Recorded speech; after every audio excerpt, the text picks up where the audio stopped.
ঘন কুয়াশায় ঢাকা পড়েছে সারা দেশ। সূর্যের দেখা না মেলায় শীতের তীব্রতাও বেড়েছে। এর মধ্যে তাপমাত্রা আরও কমে যাওয়ার আশঙ্কা প্রকাশ করেছে আবহাওয়া অধিদপ্তর।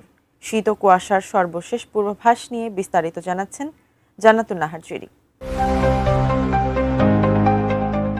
মাঘ মাস আসতে এখনো অনেক দিন বাকি আছে। ঘন কুয়াশা আর হাড় কাঁপানো শীত জেঁকে বসেছে সারা দেশে। উত্তরের হিমেল হাওয়ায় বিপর্যস্ত হয়ে পড়েছে জনজীবন। কনকনে ঠান্ডার সঙ্গে ঘন কুয়াশা মিলে সারা দেশেই শীতের অনুভূতি প্রকট হয়েছে। ঘন কুয়াশা ও ঠান্ডা বাতাসের কারণে স্বাভাবিক জীবনযাত্রায় ব্যাঘাত ঘটছে, বাড়ছে সাধারণ মানুষের ভোগান্তি। শীত নিবারণের পর্যাপ্ত ব্যবস্থা না থাকায় সবচেয়ে বেশি ভোগান্তিতে পড়েন শিশু, বয়স্ক আর খেটে খাওয়া নিম্ন আয়ের মানুষ। অনেক এলাকায় সকালে যান চলাচলেও বিঘ্ন ঘটছে। একই অবস্থা কৃষকদেরও। ফসলের ক্ষতির আশঙ্কা বাড়ছে।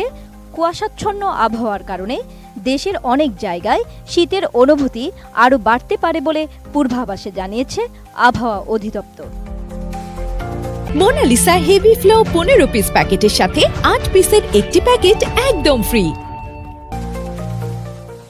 আবহাওয়ার পূর্বাভাসে জানানো হয়, সোমবার 29 ডিসেম্বর কিশোরগঞ্জের নিকলিতে দেশের সর্বনিম্ন 10 ডিগ্রি সেলসিয়াস তাপমাত্রা রেকর্ড করা হয়েছে।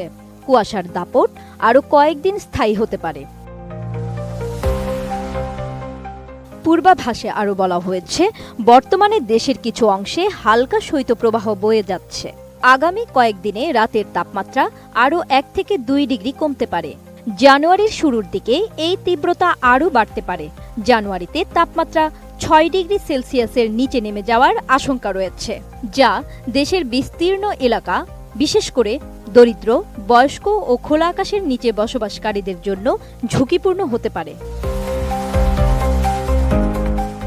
আবহাওয়া অধিদপ্তরের পূর্বাভাস অনুযায়ী কোনো এলাকা জুড়ে সর্বনিম্ন তাপমাত্রা 6 ডিগ্রি সেলসিয়াসের নিচে নেমে গেলে তাকে তীব্র শৈত্যপ্রবাহ ধরা হয়।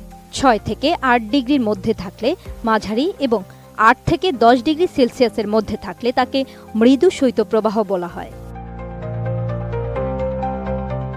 এছাড়া নতুন বছরের শুরুতে রাত ও দিনের তাপমাত্রা সামান্য বাড়তে পারে।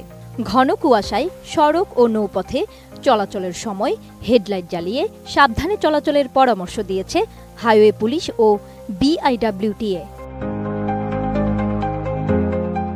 জান্নাতুন Nahar Jerry, desk report, ATN news.